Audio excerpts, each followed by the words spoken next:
Bom dia, segunda série. Iniciando a gravação da aula de hoje, dia 19 do 11, nossa, 19 do 11, aula de literatura. Estaremos dando continuidade ao estudo do simbolismo.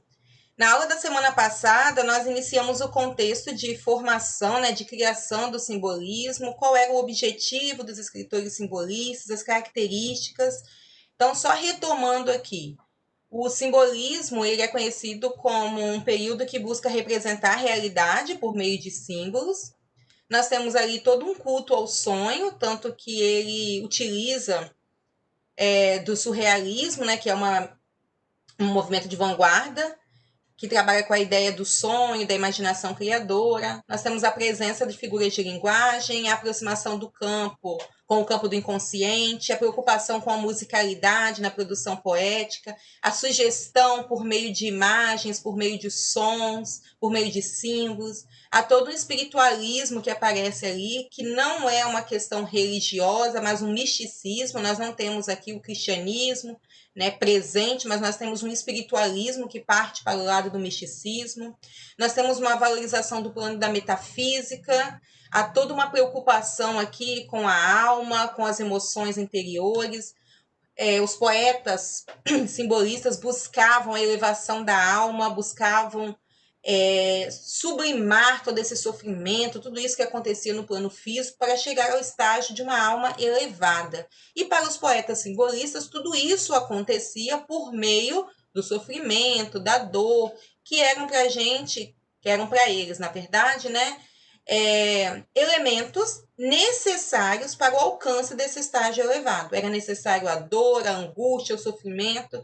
Tudo isso fazia o poeta aproximar-se mais do seu lado espiritual, aproximar-se mais desse campo espiritual.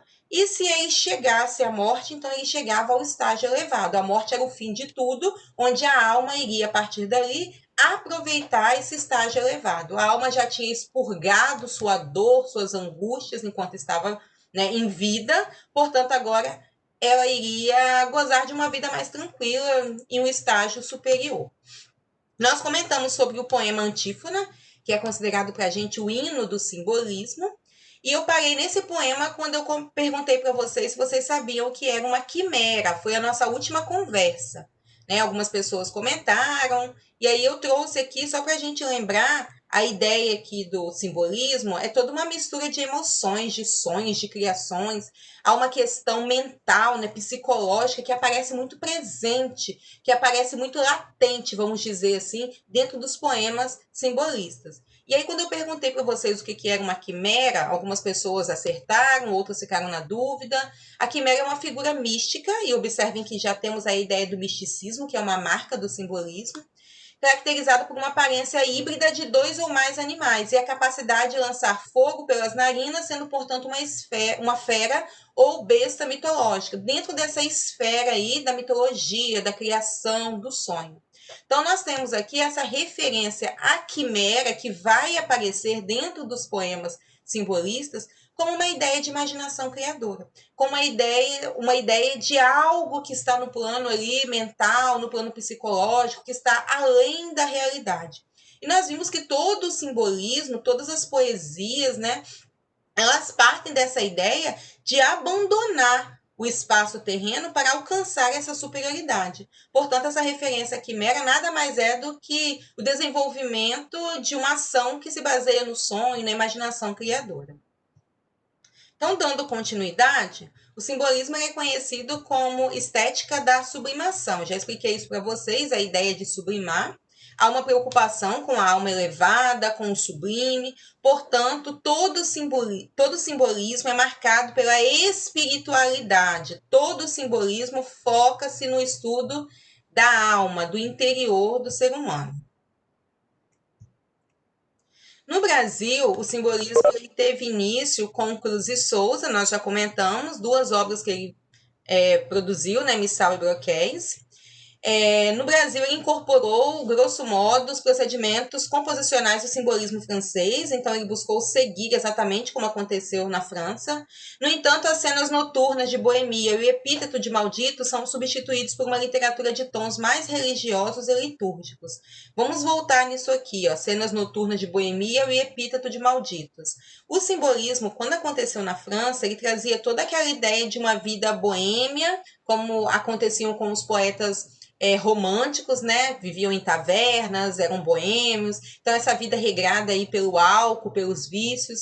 E o simbolismo, na França, fez com que os poetas recebessem o rótulo de malditos. Por isso, esse epíteto de malditos, esse rótulo. Foram taxados de escritores depressivos, escritores que buscavam a morte, buscavam a dor, a angústia. Então, foram apontados como malditos. Aqui no Brasil, essa ideia da boemia e essa ideia de serem considerados malditos, ela não aconteceu. Ao contrário, foi substituído por uma literatura de tom mais religioso, e aí chamando a atenção para essa questão religiosa que é o misticismo. E litúrgicos, ou seja, havia toda uma preocupação de fazer uma liturgia por meio dos poemas, como uma forma de expor a alma, de expor os pensamentos, de expor os conceitos, aquilo que deveria ser seguido, como deveria ser seguido. Então, essa é a diferença entre o simbolismo no Brasil e o simbolismo francês. Aqui no Brasil, a nossa grande figura representativa do simbolismo é João da Cruz e Souza, conhecido como Cruz e Souza, figura central do simbolismo que passa a ser denominado como o cisne negro. Eu já comentei para vocês que ele é a figura central e ele torna-se reconhecido mundialmente, entretanto, após a sua morte. Cruz e Souza torna-se para a gente o maior poeta de expressão negra no Brasil. Então, quando a gente fala figura central do simbolismo, é importante destacar que ele também ganha uma repercussão no nível nacional. Lembrar que alguém pode questionar, mas não era Castro Alves o maior poeta negro? Não, Castro Alves ele é o maior poeta que desenvolveu a questão do escravismo, né, que lutou contra a escravidão. Então, ele é a nossa maior representação dentro dessa questão ali, do negro, do fim da escravidão. Cruz e Souza é o maior poeta negro, por isso que ele ganhou essa alcunha de cisne negro. E tudo isso aconteceu após a sua morte. Ok? Vamos lá. Cruz e Souza é conhecido também como poeta do desterro, porque faz referência à cidade onde ele nasceu. Vamos conhecer um pouquinho da vida dele. E a partir de agora a gente vai entrar mais nessa questão íntima aí dos poetas, conhecer Cruz e Souza e Afonso de Guimarães, e lembrar do que eu comentei com vocês, que a vida dos poetas influencia diretamente nas produções dos poemas. É como se os poemas fossem uma autobiografia, é como se os poemas refletissem aquilo que vai na alma. Tudo aquilo que eles vivem, as questões familiares, pessoais, psicológicas, todas as dores e angústias de existir são colocadas no poema. Então, é uma espécie de espelho do poeta. Então, o maior poeta simbolista brasileiro, cujos pais eram escravos negros, nasceu em Desterro, atual Florianópolis. Todo o período catarinense de Cruz e Souza foi marcado pelo combate ao preconceito racial de que fora vítima em tantas ocasiões. Eu já até chamei a atenção de vocês para o fato de que ele utiliza muito a cor branca em seus poemas, como uma forma de, talvez, dizer que o branco prevalece sobre o negro, ou como uma forma de lutar mesmo contra o preconceito, para mostrar que o branco e o preto não fazem diferença nenhuma com relação a cores, e que com relação à questão de pele deveriam ser tratados igualmente. Entretanto, há questionamento sobre por que realmente ele faz tanta referência à cor branca, qual é o objetivo dele. Então, nós temos ali respostas, né, explicações que são contrárias em alguns pontos de vista. As tragédias pessoais vão marcando a vida do poeta. O mísero reconhecimento artístico que ele só recebe após a morte do pai, a morte dos filhos, a loucura da esposa e a tuberculose. Como eu já disse para vocês, ele perde o pai ainda muito jovem, isso torna-se um trauma na vida dele, porque ele acaba ficando sozinho, né? Ele é negro, filho de escravos, e o pai morre e o deixa sozinho. Aí ele se casa, os 6 filhos que ele tem com a esposa, gravida, todos morrem um após o outro, né, de tuberculose. Então, ele perde os 6 filhos. Ele convive com a morte do pai, a angústia, o sofrimento e a dor de perder os 6 filhos, e a esposa que fica louca após a morte dos filhos. Então ela é internada no manicômio, ele vai de vez em quando visitá-la, e um dia ele vê que ela não está melhorando, ele resolve tirá-la do manicômio e levar para casa. E ali ele começa a cuidar dela e ela sai desse surto psicótico. Então ela, de repente, se cura como se fosse resultado, né, fruto do trabalho, do amor que ele demonstra por ela e até mesmo da necessidade que ele tinha de fazer alguma coisa para não ficar sozinho de novo, né? Então ele cuida da esposa e ela sai desse surto psicótico. Entretanto, logo depois ele acaba contraindo tuberculose também e morre. Então ele vai morar na pequena estação do sítio, em Minas Gerais, onde ele acaba morrendo. E eu já comentei para vocês que o corpo dele foi levado para o Rio sem caixão num vagão de carga que transportava animais. Cruz de Souza ele foi eleito promotor da cidade de Laguna. Entretanto, ele não pôde assumir porque era negro. A população não aceitava, não aceitou e não iria aceitar na época um promotor de cor. Então ele acabou ficando ali à mercê, vamos dizer assim, das imposições sociais, do racismo, e para não ficar desempregado, ele recebeu, né, ele ganhou um emprego como arquivista da Estrada de Ferro. Imaginem o que tinha para fazer ali, né? Arquivar o que numa estrada de ferro? Que tipo de documentos? O que se tinha ali para arquivar? E é um emprego em que ele passa o resto da vida, é um emprego subalterno, paga muito pouco, né? E quando ele morre, como ele era funcionário da empresa, quando ele morre, eles permitem que o corpo dele possa ser levado para o Rio de Janeiro, onde ele vai ser enterrado. E aí tem até o comentário aí, né? Que eu coloquei para vocês, sem caixão, no vagão de carga que transportava animais. Ou seja, morre sem qualquer reconhecimento. É colocado dentro de um saco, como se fosse batatas, como se fosse verduras, como se fosse feno, né, no meio de animais, e o corpo vai para o Rio de Janeiro, onde ele é enterrado. Então, nós temos toda uma situação de vida que é marcada por total sofrimento, desde o momento em que ele perde o pai até o momento em que ele morre.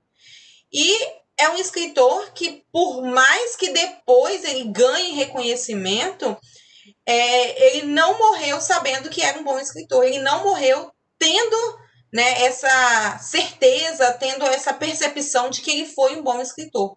Ele foi o tempo todo alguém que quis, que lutou para dizer, olha, eu sou poeta, olha, eu produzo poesia, olha, eu sou escritor simbolista, eu conheço, eu tenho condição, eu tenho capacidade. O tempo todo a gente vê nas poesias de Cruz de Souza isso aí, essa necessidade dele de se autoafirmar. Tem um poema que ele faz em que ele mesmo, né, ele faz uma conversa com ele mesmo, e que ele mesmo se define como um negro metido a besta que acha que pode ser poeta. Ele mesmo se define assim. É um negro metido a besta que acha que pode ser poeta. Então nós temos aqui toda uma situação de vida que é transportada, vamos dizer assim, para os poemas. Os poemas dele trazem para a gente tudo isso que ele viveu. Esse poema que eu trouxe aqui para vocês, ó, Acrobata da Dor, o próprio título já demonstra para a gente como que ele vivia fazendo acrobacias como uma forma de quê? De, né, tentar confundir a dor, de driblar a dor, de tentar fugir dessa vida de dor, de angústia e de sofrimento. Antes da gente chegar ao poema, vamos retomar algumas características individuais. Nós sabemos que algumas características são únicas, né? Todos eles estão voltados para a questão da musicalidade, para a questão da alma elevada, mas algumas características são individuais.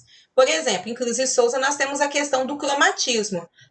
Há uma total necessidade do poeta em fazer referência às cores. Cada cor em seus poemas possui um valor semântico. O destaque vai além do branco, que é a cor que ele, né, privilegia, para o azul, que nos poemas de Cruz de Souza representa o indecifrável e indefinido.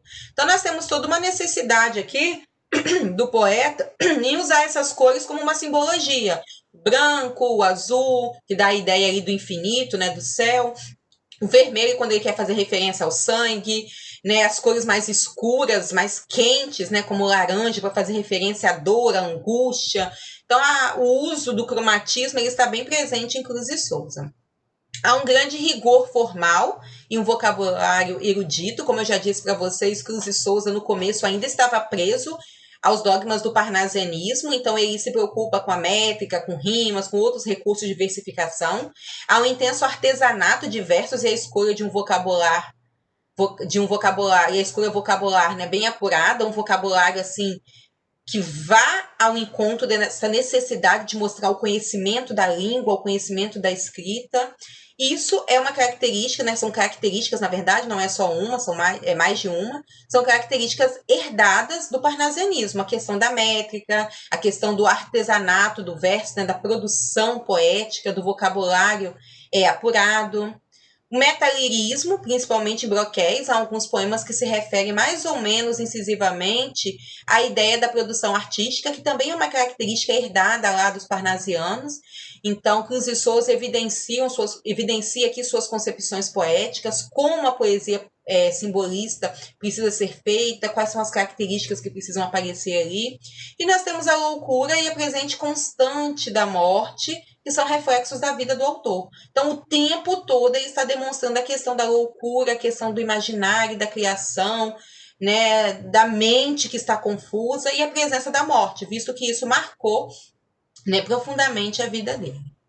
Então, o primeiro poema que nós vamos analisar é Acrobata da Dor. Só para vocês perceberem os títulos dos poemas dele, eu coloquei alguns só. Antífona, Música da Morte, né? Acrobata da Dor, Alma Solitária.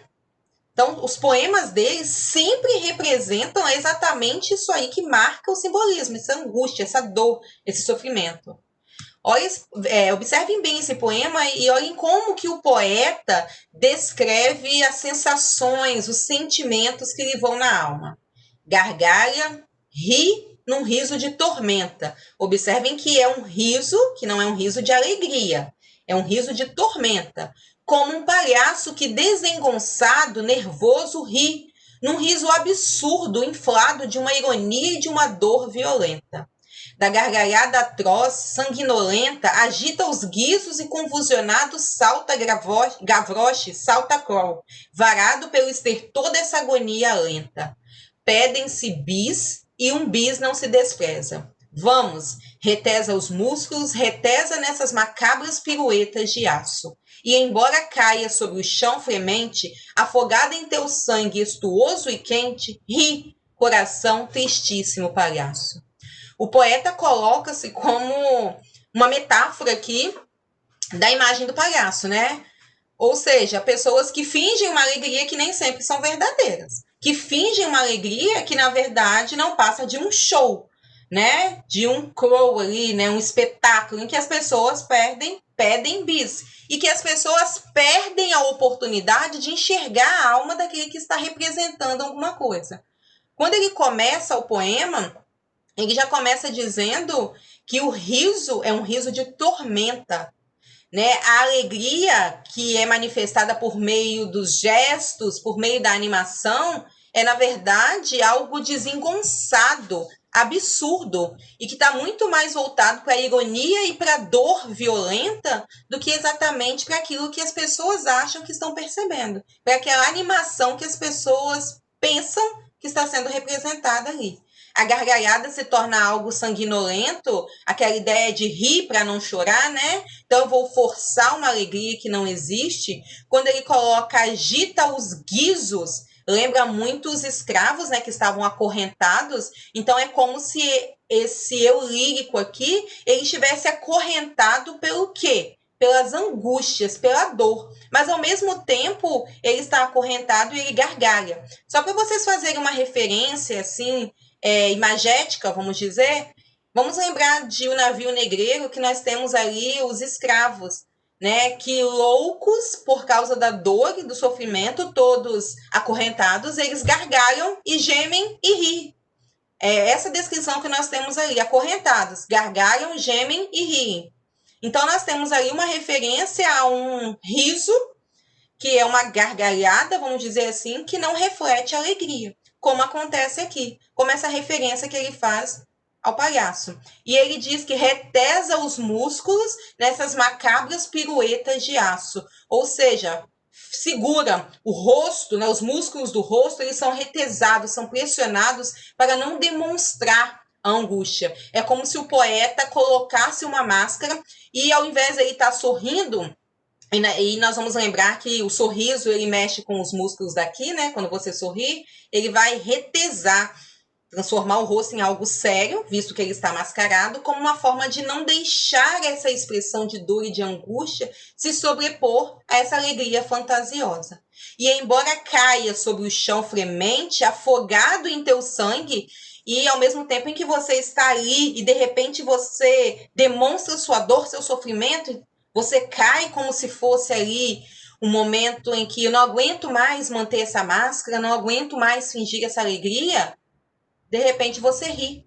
Não, mas eu preciso continuar. O show tem que continuar. Ri, coração, tristíssimo palhaço.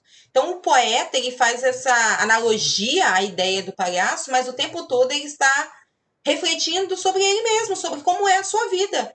É alguém que vive fingindo que está tudo bem, mas que por trás, né, dessa máscara ali, traz toda uma vida de angústia, de sofrimento, que foi o que nós colocamos aqui e pontuamos, que são elementos que marcaram a vida dele.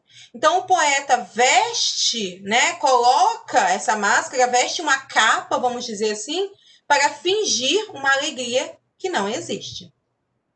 Ok com relação a esse poema? Certinho? Oi, oi, certinho? Dando continuidade aqui. Ok, obrigada, Risa. Próximo poema, Alma Solitária, já comentei com vocês do próprio título, né? Ó alma doce e triste e palpitante, que cítaras soluçam solitárias. Nesse poema, no primeiro poema que nós lemos, nós observamos a presença do soneto, né? 4433, e aqui novamente, ó, o soneto 4433, é porque aqui não deu no verso anterior, né? Então, retomando. Ó alma triste, doce e triste e palpitante, que cítaras soluçam solitárias pelas regiões longínquas visionárias do teu sonho secreto e fascinante. Quantas zonas de luz purificante, quantos silêncios, quantas sombras várias de esferas imortais, imaginárias, falam comigo, ó alma cativante, que chama acende os teus faróis noturnos e veste os teus mistérios taciturnos dos esplendores do arco da aliança. Porque és assim, melancolicamente, como um arcanjo infante adolescente esquecido nos vales da esperança. O poeta conversa aqui com a própria alma. Então, ele traz de dentro tudo aquilo que ele está sentindo, tudo aquilo que ele quer expor. E ele começa dizendo, ó alma triste, né, palpitante, está aí me chamando a atenção, mostrando que está viva, né, está palpitando dentro de mim, mas, na verdade, o que ele sente são os soluços, as dores, a angústia, aquilo tudo se transforma em algo muito distante, né, porque ele gostaria de trazer da alma, do íntimo, e ao mesmo tempo jogar para fora, né, expurgar, trazer essa dor e deixar que ela suma, que ela desapareça. Né? Essas regiões longínquas que ele cita aqui, né, que vem do sonho, né, de ter uma vida melhor, de trazer tudo isso lá do íntimo e lançar fora, na verdade, ele não consegue. Né? E tem aí uma alma cativante, porque é uma alma que cativa a dor, que cativa o sofrimento. A alma é solitária e é uma alma cativante. Observem que ele coloca aí que os mistérios são cativados aí como uma forma de sofrimento. Parece que a alma faz questão de guardar para si a dor, o sofrimento, a angústia, né? Que chama, acende os teus faróis noturnos e veste os teus mistérios taciturnos dos esplendores do arco da aliança. Ou seja, o que realmente acontece aí? Que mistérios são esses que estão no interior da alma, que estão guardados aí e que a gente nunca consegue solucionar, nunca consegue trazer à tona, nunca consegue descobrir?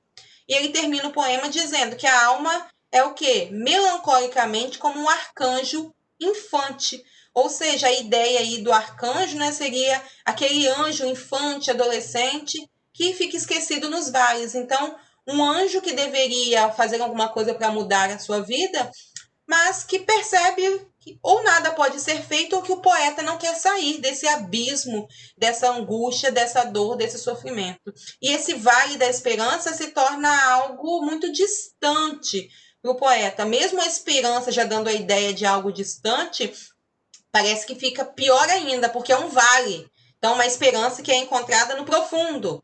Ou seja, o poeta precisa trazer à tona, precisa transformar a alma em um mecanismo de esvaziamento da dor, esvaziamento do seu sofrimento.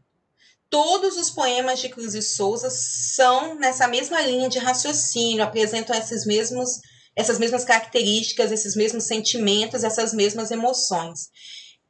Eu acredito que talvez vocês tiveram essa mesma ideia, esse sentimento depressivo, né, com a leitura dos poemas, e eu acredito que talvez seja esse clima que emana dos poemas que fez com que lá na França eles fossem conhecidos como poetas malditos. É como se fossem pessoas que estão ali para espalhar o quê? A angústia, a dor de existir, a melancolia, a depressão. É como se eles primassem por isso. A dor é algo bom. Então, por isso, eles foram considerados malditos lá na França. Ok? Com relação a Cruz e Souza, alguma pergunta, alguma dúvida? Que nós vamos passar para Afonso de Guimarães. Até aqui, alguma perguntinha? Tudo ok? Então, vamos lá. Afonso Guimarães é conhecido como Solitário de Mariana. É interessante os nomes que eles recebem, né? As alcunhas. Cruz e Souza, o Cisne Negro. E Afonso de Guimarães é conhecido como Solitário de Mariana. Imaginem que ele é solitário, mas observem quantos filhos ele teve. É impossível alguém ser sozinho assim, né? Uma esposa e 14 filhos. É impossível ser solitário numa casa com 14 filhos. Mas, vamos lá. Afonso Guimarães nasceu em Ouro Preto, iniciou a produção poética aos 17 anos. Ele produzia versos sempre inspirados na noiva Constância, que era uma prima dele, prometida desde cedo. Então, a poesia dele estava pautada na exaltação da mulher amada, na exaltação dessa beleza da mulher, até que a prima acabou morrendo de tuberculose às vésperas do casamento. E ele muda a sua temática. A partir daí, ele começa a produzir como um poeta de caráter simbolista. Essa dor, né, de perder a prima, de perder o amor da sua vida, a sua musa inspiradora, transformou o poeta em uma pessoa amarga, fria, sombria. Ele acaba casando-se mais à frente, tem 14 filhos, mas tem uma vida bastante reclusa, a ponto de ele ser apontado na cidade como uma pessoa solitária. Não saía de casa, não era visto no meio público, não comparecia a eventos, mesmo depois de casado, continuou essa vida reclusa, continuou essa pessoa solitária. E é importante destacarmos que ele perde a prima Constância aos 14 anos, casa-se novamente, casa-se mais à frente, né? Novamente não, porque ele não chegou a casar, casa-se mais à frente. Entretanto, os poemas dele, que são produzidos depois que ele começa a fazer parte desse movimento simbolista, todos estão voltados para retratar a amada morta. Então, essa mulher, nessa presença feminina que era retratada anteriormente como musa inspiradora, como bela, agora é apontada como a amada que morreu. Então, o tempo todo, ele conversa com o fantasma da prima, ele conversa com a prima que já morreu, ele conversa com a alma da prima. Então, ao tempo todo, essa presença feminina que está aqui nos poemas de Afonso Guimarães, mas não é uma figura feminina como nós conhecemos, né, palpável, presente, na qual ele busca uma concretização amorosa. Ao contrário, é uma figura feminina que, na verdade, é representada por uma sombra, por um fantasma, por uma fumaça, algo que está muito distante da realidade dele. Então, vamos lá. Com relação às características individuais, a temática, né, o amor, a religiosidade e o escapismo são bastante frequentes em sua obra. O amor aqui, que é a referência que ele faz a essa prima que morreu.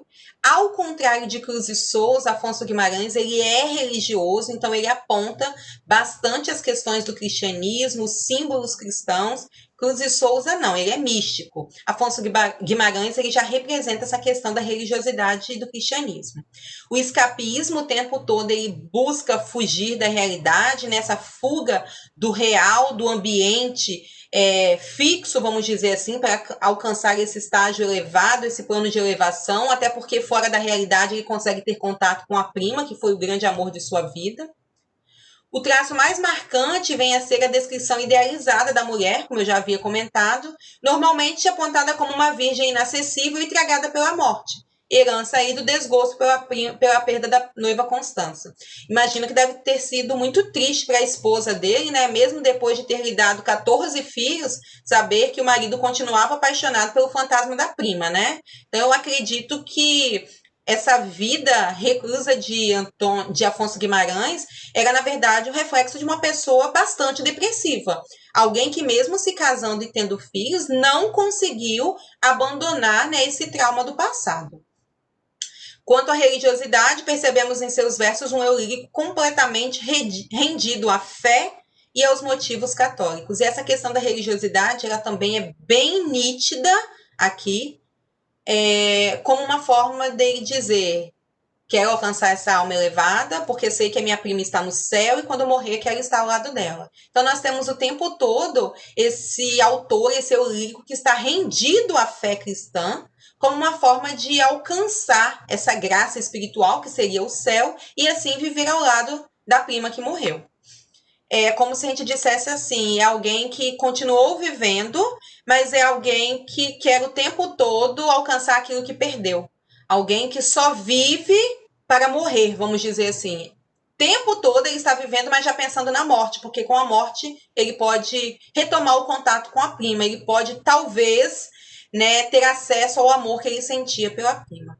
Acredito eu, nunca li a bibliografia completa de Afonso Guimarães, só alguns comentários, sei de algumas coisas só, mas acredito que ele deveria ser uma pessoa bem ranzinza, uma pessoa bem depressiva e cujo relacionamento com a esposa e os filhos também não era um relacionamento legal. Até porque, como eu disse para vocês, ele estava sempre querendo alcançar esse inalcançável, que é essa prima aí, Constança. Ou seja, a morte era como se fosse algo que estava o tempo todo de mãos dadas com ele. Eu quero morrer porque eu quero, né, alcançar aquilo que eu perdi. Então vamos lá. Esse poema que eu acredito que vocês já devem ter lido em algum lugar, ou talvez já devem ter visto em alguma prova ou em algum... Não sei se alguém já tentou vestibular, pelo menos como uma forma ali de treinar os conhecimentos, mas o poema Ismar é um poema bastante conhecido, marca bastante o simbolismo. Observem que já é um poema com uma estrutura diferente da que nós vimos em Cruz de Souza. Então, nós temos aqui 5 estrofes, cada uma com 4 versos. E ele é um poema muito conhecido por essa questão de misturar o alcance da felicidade, a busca pela realização, mas que acontece por meio da loucura. Então, é uma realização que mistura a loucura, que mistura o sonho. Então, nós temos aqui uma personagem que é descrita pelo eu lírico, que é Ismália, que é uma personagem que ela quer alcançar alguma coisa. Vamos entender como isso acontece. Quando Ismália enlouqueceu, opa, já não é mais uma personagem qualquer. É uma personagem que já fugiu do plano da realidade. É uma personagem louca, isso já fica bem nítido pra gente. Quando Ismália enlouqueceu, pôs-se na torre a sonhar. Então, Ismália está no alto da torre sonhando. Viu uma lua no céu, viu outra lua no mar. Como que ela pode ver 2 luas? O reflexo da lua que está no céu refletido na água do mar. Para ela, eram 2 luas. Na loucura dela, ela estava vendo 2 luas. E no sonho em que se perdeu, banhou-se toda em luar. Queria subir ao céu e queria descer ao mar. Já que são 2 luas, ela queria as 2 ao mesmo tempo. E observem a metáfora de subir ao céu, ou seja, ascender, chegar ao estágio elevado, e descer ao mar, ou seja, continuar no plano físico. Observem que há toda uma metáfora aqui, né? Uma representação imagética, como se eu dissesse, eu quero alcançar essa alma elevada, mas ao mesmo tempo eu quero continuar aqui nesse mundo físico. E é o que Ismália deseja, subir ao céu e descer ao mar. E no desvario seu, na loucura, né? Na torre pôs-se a cantar. ela estava perto do céu, visto que estava no alto da torre, mas estava longe do mar. E como um anjo pendeu as asas para voar, imaginou-se um anjo ali, pois queria a lua do céu e a lua do mar. As asas que Deus lhe deu, na imaginação dela, virou um anjo, rufraram de par em par. Sua alma subiu ao céu e seu corpo desceu ao mar. Ou seja, Ismaia pula da torre. E a alma sobe ao céu, porque morreu, e o corpo desceu ao mar, né? Lançou-se ao mar ali e ficou boiando no mar. E observem que aqui nós temos uma questão bem nítida, bem pontuada aqui, que é a questão do suicídio. Mas o suicídio não é uma alternativa apontada e nem discutida pelos poetas simbolistas. Em momento nenhum eles dizem que, já que eu quero, por meio da morte, chegar ao estágio elevado, vamos cometer suicídio. Não. Para os poetas simbolistas, o suicídio ele é uma interrupção da dor. Então, você não vai alcançar o estágio elevado. Né? Se você interrompeu a dor, você não cumpriu a sua sentença, vamos dizer assim, para expurgar seu sofrimento. Mas Ismaia tem uma justificativa. Por que Ismaia alcança, né, o estágio elevado? Por que a alma de Ismaia, mesmo após o suicídio, sobe ao céu? Como vocês perceberam isso? Mesmo que os escritores não defendam a questão do suicídio, fica nítido para a gente que Ismaia conseguiu sublimar. Ismaia chegou a esse estágio de alma elevada. Por quê? O que vocês acham? Ah, por meio da loucura. É isso aí, Fernandinha. A gente pode pensar, ué, mas ela cometeu suicídio. Isso não era permitido dentro da lógica aqui, mas ela estava louca. E no campo da loucura, tudo é permitido. Então, como a loucura foi o chamariz, vamos dizer assim, para provocar o suicídio, Ismael alcança essa alma elevada. Por causa desse fator, dessa categoria, tá? De fuga da realidade, que é uma categoria colocada, vamos dizer assim, num plano diferenciado para os escritores simbolistas.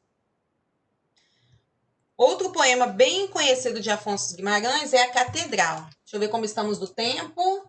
Mais alguns minutinhos. A Catedral é um poema bastante conhecido porque trabalha bem com a questão da simbologia, da musicalidade. O poeta faz toda uma associação aos sinos da catedral que tocam e que, ao mesmo tempo, estão avisando não só de um acontecimento banal, um acontecimento cotidiano, mas despertando sentimentos na alma, anunciando, avisando que alguma coisa irá acontecer. A ideia da catedral já é um aspecto religioso apontado aí, né? E o poema diz assim, ó: entre brumas ao longe surge a aurora. O hialino orvalho aos poucos se evapora e agoniza ao arredor. A catedral ebúrnea do meu sonho aparece na paz do céu risonho toda branca de sol. Ele está descrevendo aí, né, o amanhecer, né, essas cores que vão se escondendo e agonizando o arrebol, né, indo embora a cor da noite, vamos dizer assim, e de repente a catedral aparece na paz do céu risonho. É como se ela estivesse escondida pela escuridão, pela neblina, mas de repente ela aparece toda branca de sol. E o sino canta em lúgubres responsos. Observem que o sino da catedral conversa com o eu lírico, com o poeta. Pobre Afonsos, pobre Afonsos. Para o poeta, o toque do sino diz para ele, pobre Afonsos, pobre Afonsos. O astro glorioso, né, o sol, segue a eterna estrada, uma áurea seta lhe cintila em cada refulgente raio de luz. E a catedral ebúrnea do meu sonho, onde os meus olhos tão cansados ponho, recebe a bênção de Jesus. E o sino clama em lúgubres responsos, pobre Afonsos, pobre Afonsos. Observem que o sino cantava, agora ele já está clamando.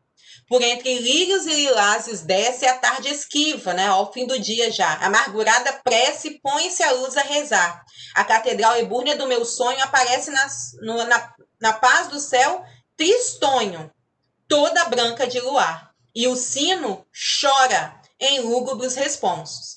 Pobre Afonsos, pobre Afonsos. O céu e todo trevas, o vento uiva, do relâmpago a cabeleira ruiva, vem acoitar o rosto meu. A catedral ebúrnea do meu sonho afunda-se no caos do céu medonho, como um astro que já morreu. E o sino chora em lúgubres responsos. Pobre Afonso, pobre Afonso. A gente poderia dizer que todo poema traz uma grande depressão, né? Uma sensação muito estranha aqui de sofrimento. Porque o tempo todo nós vemos aqui a passagem do dia que vai coincidindo com o aumento do sofrimento, da angústia e do mistério da vida que o poeta não consegue decifrar. Tanto que depois do símbolo cantar, ele já começa a chorar, como se ele dissesse alguma coisa ruim está chegando, alguma coisa difícil vai acontecer. E aí lembra muito aquele poema Antífona, né, no finalzinho, quando ele diz assim, passe ante, deixa eu voltar aqui, né, passe cantando ante o perfil medonho e o tropel cabalístico da morte. É como se o tempo todo ele estivesse ouvindo o som da morte se aproximando. Ok, pessoal, até aqui, tranquilo? Para a próxima aula eu vou comentar sobre Augusto dos Anjos, que é um caso à parte aí, mas para a nossa aula de hoje estaremos finalizando aqui. Aguardem só um momentinho, estou encerrando a gravação.